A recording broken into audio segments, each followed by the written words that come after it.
अब हम पढ़ेंगे about laws of motion and that was given by Newton, so they are called Newton laws of motion.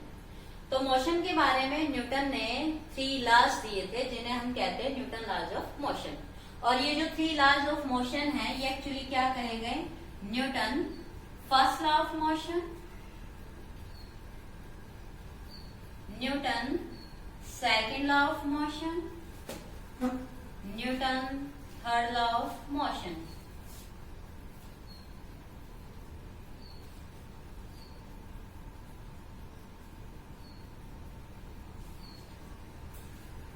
अब ये जो न्यूटन ने 3 लॉज दिए थे ये कोई एकदम से नहीं आ गए थे। इन 3 लॉज से पहले न्यूटन ने गैलीलियो की रिसर्च पे काम किया, गैलीलियो ने एरिस्टॉटल की थ्योरी पे काम किया, और जो सबसे पहले मोशन के बारे में बात की थी वो बात की थी एरिस्टॉटल ने। तो जो एरिस्टॉटल थे उन्होंने कहा कि अगर आप किसी ऑब्जेक्ट को मोशन में रखना चाहते हैं तो आप उस पर क्या लगा के रखेंगे? फोर्स। लेकिन इस थ्योरी को जब गैलीलियो ने पढ़ा तो उन्होंने क्या देखा कि अगर लेट हम किसी ऑब्जेक्ट को किसी इनक्लाइंड सरफेस से रिलीज करते हैं तो ये जो ऑब्जेक्ट है यहाँ से रिलीज करते ही ये अपने आप यहाँ आ जाता है। मीन्स यहाँ से रिलीज करते ही ये अपने आप मोशन में है, मीन्स हमने इसके ऊपर कोई फोर्स नहीं लगाया। ओके, तो जब हमने इसके ऊपर कोई फोर्स नहीं लगाया लेकिन फिर भी ये मोशन में है, लेकिन इसको मोशन में आने से पहले हमने इसके साथ एक इनिशिएटिव किया था, और वो क्या था कि हमने इसको जस्ट इस पॉइंट से क्या कर दिया? रिलीज। तो we just apply a force just to initiate this motion. तो गैलीलियो ने कहा कि भाई ऑब्जेक्ट को मोशन में लाने के लिए एक इनिशिएटिव फोर्स देना पड़ता है, लेकिन उसको फर्दर मोशन में रहने के लिए, उसी मोशन में रहने के लिए किसी दूसरे फोर्स की जरूरत नहीं होती। तो फिर न्यूटन ने एरिस्टॉटल की थ्योरी को पढ़ा, फिर गैलीलियो की थ्योरी को पढ़ा, फिर उसने अपने लॉज लिखे and they are called Newton laws of motion.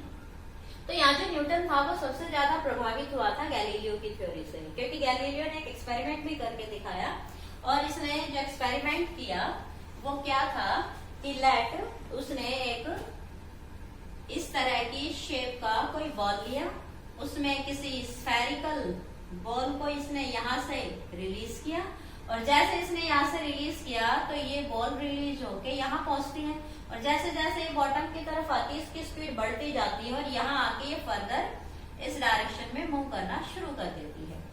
तो यहाँ उसने क्या ऑब्जर्व किया कि ये जो बॉल है ये एक्चुअली जिस हाइट से आई थी उसी हाइट तक ये पहुंच जाती है। फिर उसने क्या किया कि इसके स्लोप को थोड़ा सा डिक्रीज कर दिया। तो इसने फिर यहाँ से जब इसे रिलीज करके देखा तो क्या पाया कि ये फिर से यहाँ तक आई, और उसके बाद ये फर्दर अपवर्ड डायरेक्शन में जाके दोबारा वापस आई, और ये जो मोशन है इसका ऊपर से नीचे जाने का, नीचे से ऊपर जाने का, नीचे आने का, ऊपर जाने का, ये मोशन कंटिन्यू रहता है। फिर उसने देखा कि अगर मैं इस स्लोप को थोड़ा और डिक्रीज कर दूं, ओके, तो क्या मिला कि जहां से इसने रिलीज किया था ये फर्दर उसी हाइट तक जाता है, वापस आता है, जाता है, वापस आता है। मिस एक बात तो तय है कि हमने इसे जस्ट एक इनिशिएटिव दिया था, यहाँ से जस्ट हमने रिलीज किया था, एक इनिशिएटिव फोर्स लगाया था, उसके बाद इसका मोशन कंटिन्यू है, ये रुकता नहीं है। लेकिन आप कहेंगे कि जी ऐसा तो नहीं हो सकता, क्योंकि अगर हम इसको यहाँ से छोड़ते हैं तो एक पर्टिकुलर हाइट तक जाएगी, वापस आएगी, और आफ्टर सम टाइम ये स्टॉप हो जाएगी एंड दिस बॉटम हियर हो जाएगी, और एक्चुअली ऐसा ही होता है। लेकिन गैलीलियो ने जो ये थ्योरी दी है किस आधार पे दी थी कि लेट यहाँ ये जो सरफेस है ये बिल्कुल स्मूथ है, इसमें फ्रिक्शन नाम की कोई चीज नहीं है। दूसरा, यहाँ इसके सराउंडिंग में जो एटमॉस्फेयर है वो भी इसमें कोई फ्रिक्शन फोर्स नहीं लगाता है। मीन्स इसका जो कॉन्सेप्ट था कि अगर हम इसे एक इनिशिएटिव फोर्स दें और ये मूव करती रहे, नॉन स्टॉप ये मूव करती रहे, ये रुकेगी नहीं। और एक केस और इसने बताया कि अगर हम इसको बिल्कुल ही स्लोपलेस कर दें तो क्या होगा? अगर हम इसे यहाँ से छोड़ के स्लोप को बिल्कुल ही डिक्रीज कर दें, बिल्कुल प्लेन कर दें, तो यहाँ से रिलीज करने के बाद ये जो वेलोसिटी एक्वायर करेगा ये इसी वेलोसिटी के साथ अप टू इंफिनिटी चलता जाएगा।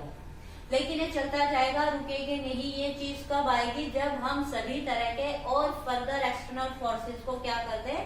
नेग्लिजिबल, कि यहाँ अब किसी और फोर्स की जरूरत नहीं है, हमने सिर्फ एक इनिशिएटिव फोर्स लिया था और इस फोर्स के अलावा इस बॉडी के ऊपर कोई दूसरा फोर्स काम नहीं करता है, क्योंकि नेचर में फोर्सेस हैं जो हमें दिखाई ना दे, हम उन्हें माने ना माने, लेकिन ऑलरेडी नेचर में दो फोर्स तो हमेशा है। अगर हम अर्थ सरफेस की बात कर रहे हैं तो यहाँ एक है एयर रेजिस्टेंस, एयर का फ्रिक्शन, और जिस सरफेस के कांटेक्ट में बॉडी होती है उन दोनों सरफेस के बीच का फ्रिक्शन फोर्स, जो कि हमेशा मोशन को क्या करते हैं? अपोज। लेकिन अगर एयर फ्रिक्शन को भी हम रिजेक्ट कर दें और frictional force between these two surface भी हम रिजेक्ट कर दें, तो जो आपने एक बार फोर्स लगाया था उस फोर्स के बाद ये ऑब्जेक्ट जो मोशन एक्वायर करेगा उसके साथ ही नॉन स्टॉप कंटिन्यू मोशन में नहीं रहेगा, ये अपने मोशन में कोई चेंज नहीं करेगा। लेकिन condition when there is no any external frictional force, ये बात सिर्फ फ्रिक्शनल फोर्सेस के बिना है कि जो जैसा है वैसा ही रहेगा। तो गैलीलियो ने इस बात को कहा था that is a law of inertia, कि जो ऑब्जेक्ट जैसा है वो वैसा ही रहेगा। कब तक? जब तक कोई एक्सटर्नल फोर्स नहीं लगेगा। अगर यहाँ इनके बीच में एयर का और सरफेस का फ्रिक्शन फोर्स नहीं होता तो ये object downward then upward, downward upward, downward upward इस मोशन में रहेगा कंटिन्यू नॉन स्टॉप और एवरी टाइम, ये नहीं रुकेगा।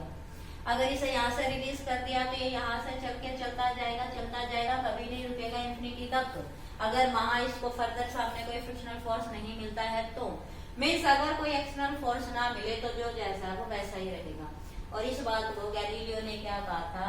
ऑब्जेक्ट का इनर्शिया।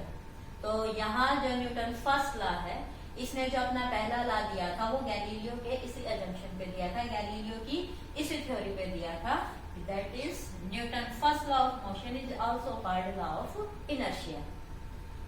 दूसरी बात की जो न्यूटन सेकंड लॉ है, वो सेकंड लॉ आया था कि हम अगर किसी ऑब्जेक्ट की स्टेट में चेंज करना चाहते हैं तो जाहिर सी बात है वहां कोई फोर्स लगाना पड़ेगा, एक्सटर्नल फोर्स। तो अगर यहाँ इन सरफेस के बीच में कोई फ्रिक्शनल फोर्स है तो यहाँ इसका जो मोशन है वो रिड्यूस हो जाएगा, ये चलता हुआ ऑब्जेक्ट थोड़ी देर के बाद मोशन में आ जाएगा। तो देखिए इसकी जो स्टेट थी रेस्ट से किस में आई? फोर्स लगाने से मोशन में, और फ्रिक्शन की वजह से मोशन से किस में आ गई? रेस्ट में। मीन्स हम ऑब्जेक्ट के मोशन को चेंज कर सकते हैं, उसकी स्टेट को चेंज कर सकते हैं, लेकिन उस चेंज के लिए क्या चाहिए? कोई external force, and that force में भी फ्रिक्शन फोर्स। तो चलती हुई कोई चीज अगर रुक जाती है अपने आप तो इट मीन्स वो अपने आप नहीं रुकी है, उसके ऊपर किसी एक्सटर्नल फोर्स ने काम किया है। वो फोर्स कौन सा रहा होगा? Frictional force. तो न्यूटन ने जो सेकंड लॉ दिया वो किसके लिए दिया था? कि अगर आप उसकी स्टेट को चेंज करना चाहते हैं, कितना चेंज करना चाहते हैं, तो उसी के अकॉर्डिंग आपको क्या लगाना पड़ेगा? उसके ऊपर फोर्स। और जो तीसरा लॉ था वो तीसरा लॉ किसके लिए था? कि उसने कहा कि अगर एक बॉडी दूसरी बॉडी पे फोर्स लगाती है तो दूसरी बॉडी भी फर्स्ट बॉडी पे फोर्स लगाएगी, और जो फोर्स लगेगा उन दोनों के बीच में वो क्या होगा? Equal in magnitude but opposite in direction. तो ये थे न्यूटन के 3 लॉज ऑफ मोशन, जो कि गैलीलियो से इसने इम्प्रेस होके अपनी थ्योरी को लिखा and name in Newton laws of motion. तो अब हम इन्हें बारी बारी से पढ़ेंगे एक्सप्लेन फॉर्म में। तो जो न्यूटन फर्स्ट लॉ है वो फर्स्ट लॉ किसकी सेंस में था? That is according to the law of inertia. तो सबसे पहली बात तो यही कि अगर आप किसी ऑब्जेक्ट पे फोर्स नहीं लगाते, उस बॉडी पे अगर किसी तरह का कोई भी एक्सटर्नल फोर्स नहीं लगता है तो वो जैसा है वैसा ही रहेगा। There is no change in its state. अगर वो रेस्ट में है तो रेस्ट में रहेगा, यूनिफॉर्म मोशन में है तो यूनिफॉर्म मोशन में रहेगा, वो किसी पर्टिकुलर डायरेक्शन में मूव कर रहा है तो उसी डायरेक्शन में वो मूव करता रहेगा। तो this is the Newton first law of motion and it is also called law of inertia, या you can say Galileo law of inertia. तो अगर न्यूटन फर्स्ट लॉ को हम सिंपल सेंस में लिखना चाहें तो क्या कहेंगे? कि any body that is in rest remain in rest और in motion remain in motion unless some external force acting on the objects. और अगर हम इनर्शिया की सेंस में कहें तो इनर्शिया को क्या कहा जाता है? तो inertia is just inability in a body to change its state।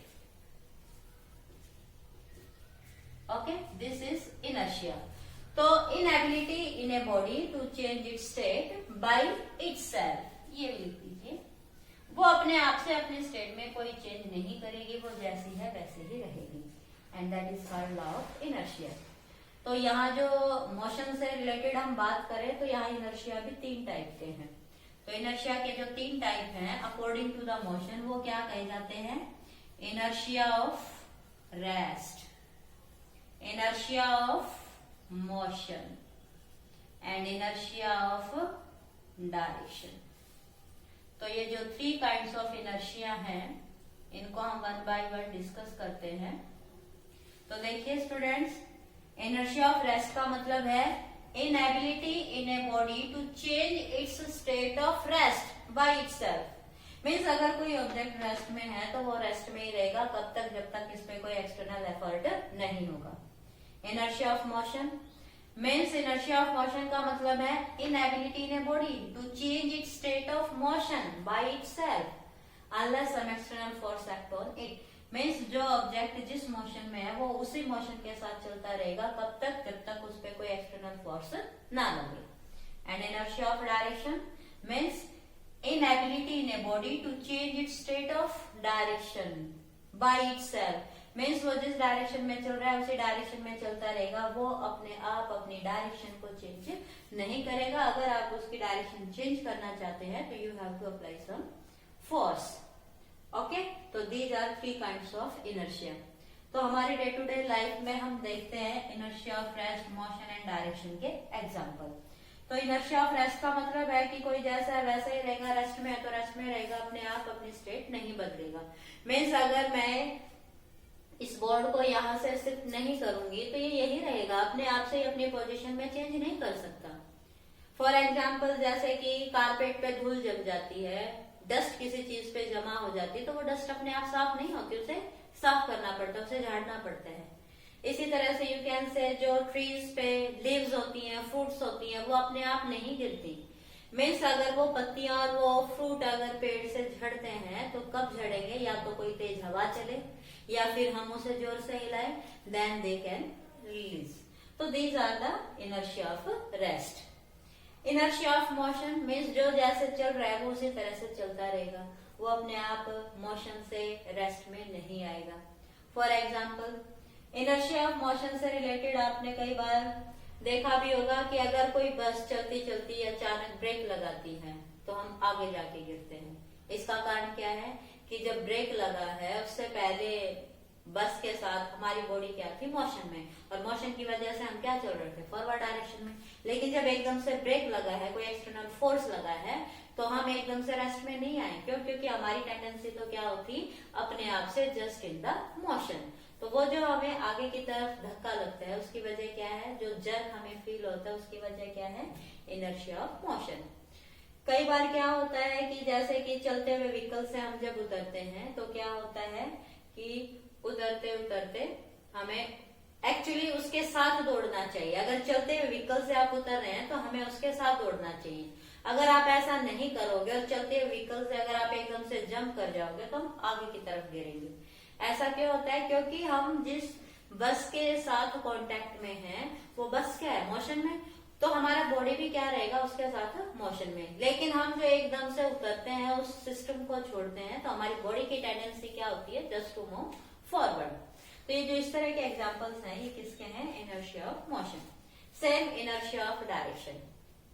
तो इनर्शिया ऑफ डायरेक्शन में देखा होगा कि कई बार जब हम बस में बैठे होते हैं और जो आपकी गाड़ी है वो एकदम से टर्न करती है, तो गाड़ी ने टर्न किया इस तरफ लेकिन हम फॉल करते हैं बाहर की तरफ। तो वो जो हमारी बॉडी की मूवमेंट है कि जब गाड़ी टर्न लेती है तो हम बाहर की तरफ गिरते हैं, झुकते हैं। तो that is because of inertia of direction. क्योंकि पहले जो ऑब्जेक्ट चल रहा था उसकी जो डायरेक्शन थी हम उसी की डायरेक्शन में थे, लेकिन इसने टर्न कर लिया तो हमारी टेंडेंसी तो इसी डायरेक्शन में रहती है।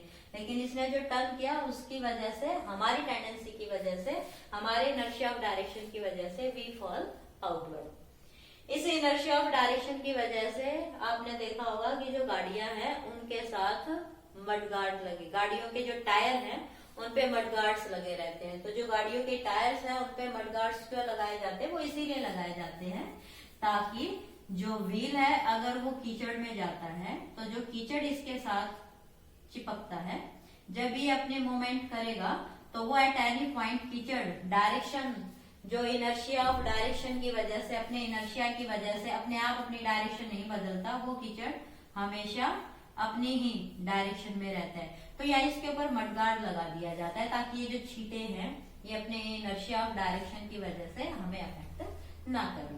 तो ये जो इस तरह के एग्जांपल्स हैं ये किससे रिलेट करते हैं? Inertia of direction. तो inertia of rest, inertia of motion and inertia of direction means कोई ऑब्जेक्ट अपने आप से अपने स्टेट में कोई चेंज नहीं कर सकता है and that is called its inertia. तो जो न्यूटन फर्स्ट लॉ है इसे कहा जाता है लॉ ऑफ इनर्शिया। तो इसको अगर हम फोर्स के सेंस में रिप्रेजेंट करना चाहें तो जो न्यूटन फर्स्ट लॉ है वो एक्चुअली क्या रिप्रेजेंट करता है? Definition of force. तो फोर्स क्या था? एनी एक्सटर्नल एफर्ट क्या करेगा? Change in the state. तो जो न्यूटन फर्स्ट लॉ है वो क्या कहता है कि एक्चुअली इट डिफाइन फोर्स। तो जो फोर्स की डेफिनेशन है वो किससे आई थी? Newton first law of motion से। अब हम बात करेंगे न्यूटन सेकंड लॉ की। तो जो न्यूटन सेकंड लॉ है वो बात करता है मैग्नीट्यूड ऑफ फोर्स की। क्यों ये कहता है about the magnitude of force? इसने फोर्स के मेजरमेंट की बात क्यों की? कितना फोर्स लगेगा ये बताता है, क्योंकि हम बात कर रहे हैं मोशन की, और मोशन के अंदर क्या होता है? स्पीड, यू कैन से वेलोसिटी, यू कैन से एक्सेलरेशन, ये टर्म्स हम पढ़ते हैं मोशन में। तो जो न्यूटन सेकंड लॉ है वो सेकंड लॉ बताता है मोशन के बारे में, और मोशन से रिलेटेड ये क्या कहता है कि अगर आप किसी ऑब्जेक्ट की स्टेट में चेंज करना चाहते हैं तो वो चेंज कितना आप करना चाहते हैं, okay, that depend on force. Means अगर आप उसमें ज्यादा चेंज करना चाहोगे स्टेट में, मीन्स उसको आप डायरेक्शन चेंज करना चाहते हो, या आप उसकी स्पीड को बढ़ाना चाहते हो, या आप उसकी वेलोसिटी को चेंज करना चाहते हैं, तो उसी के अकॉर्डिंग आपको क्या लगाना पड़ेगा? फोर्स। तो फॉर एग्जाम्पल आपके पास कोई ऑब्जेक्ट है, लेट ये है 20 kg का, हम इसकी स्पीड को चेंज करना चाहते हैं 2 मीटर पर सेकेंड से 3 मीटर पर सेकेंड, तो we have to apply some force. But अगर इसी 20 kg के ऑब्जेक्ट पे हम फोर्स लगाएं और इसकी स्पीड को हम 2 मीटर पर सेकेंड से 20 मीटर पर सेकेंड करना चाहते हैं, तो क्या जो यहाँ हमने फोर्स लगाया था लेट 5 न्यूटन, तो क्या उस 5 न्यूटन से इसकी स्पीड 2 से 20 हो जाएगी? नहीं हो सकती, क्योंकि ये चेंज है स्मॉल और ये चेंज है 10 टाइम्स। तो जितना हमें चेंज चाहिए उसी के अकॉर्डिंग हमें क्या लगाना पड़ेगा? फोर्स। इसी तरह से अगर यहाँ हमारा ऑब्जेक्ट 20 kg का ना होके 100 kg का हो और हम इसकी स्पीड को 2 मीटर पर सेकेंड से 3 मीटर पर सेकेंड करना चाहें, तो क्या इस 5 न्यूटन के फोर्स से काम चल जाएगा? जी नहीं। जो 20 kg है और जो 100 kg है, इनके मास में 5 टाइम का डिफरेंस है, और ये एक हल्का है और ये काफी भारी है, और हम इन दोनों की स्पीड को बराबर रेट से चेंज करना चाहते हैं, तो 5 न्यूटन से काम नहीं चलेगा। तो यहाँ जितना आपका मास है, जितना आप मोशन में चेंज करना चाहते हैं, उसी के अकॉर्डिंग क्या लगाना पड़ेगा? फोर्स। ये हमारी डेली लाइफ की जनरल बात है। तो यहाँ जो मास है और जो वेलोसिटी है, इसका एक रिलेशन हम पढ़ेंगे, that relation is called momentum. तो यहाँ हम इसको शॉर्ट फॉर्म में जब डिस्कस करेंगे, मास और वेलोसिटी की जब हम बात करेंगे, तो यहाँ एक जनरल टर्म की हमें जरूरत पड़ेगी and that is called momentum. तो न्यूटन सेकंड लॉ से पढ़ने से पहले हमें मोमेंटम के बारे में पता होना चाहिए। मोमेंटम क्या है? तो जो मोमेंटम है वो एक्चुअली क्या है? Quantity of motion. Quantity of motion in a body is known as momentum. तो उस ऑब्जेक्ट के अंदर मोशन की क्या क्वांटिटी है वो डिपेंड करती है उसके मास पे भी और उसकी वेलोसिटी पे भी। तो जब हम मोमेंटम को कैलकुलेट करते हैं तो मोमेंटम को रिप्रेजेंट करते हैं हम P से, and is calculated by the product of mass and velocity. तो वेलोसिटी एक वेक्टर क्वांटिटी है, तो आपका मोमेंटम भी क्या होगा? Vector quantity. और इसको हम मेजर करेंगे तो मोमेंटम को हम मेजर करते हैं किलोग्राम मीटर पर सेकेंड में, कि मास इन किलोग्राम, वेलोसिटी मीटर पर सेकेंड। तो मीन्स जो गिवन मास है और जो गिवन वेलोसिटी में आप चेंज करना चाहते हैं, ओके, उसी के अकॉर्डिंग हमें क्या करने पड़ेंगे? एफर्ट। उसके अकॉर्डिंग हमें क्या लगाना पड़ेगा? फोर्स। तो जो न्यूटन सेकंड लॉ है वो इसी मोमेंटम और फोर्स का एक रिलेशन है। ओके, तो यहाँ जब हम बात करेंगे न्यूटन सेकंड लॉ की, तो न्यूटन सेकंड लॉ एक्चुअली क्या कहता है कि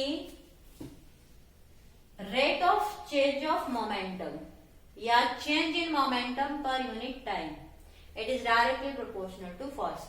कि अगर आप मोमेंटम को ज्यादा चेंज करना चाहते हैं तो ज्यादा फोर्स लगाना पड़ेगा, मोमेंटम को आप कम चेंज करना चाहते हैं तो कम फोर्स लगाना पड़ेगा। लेकिन यहाँ एक टाइम फैक्टर भी है।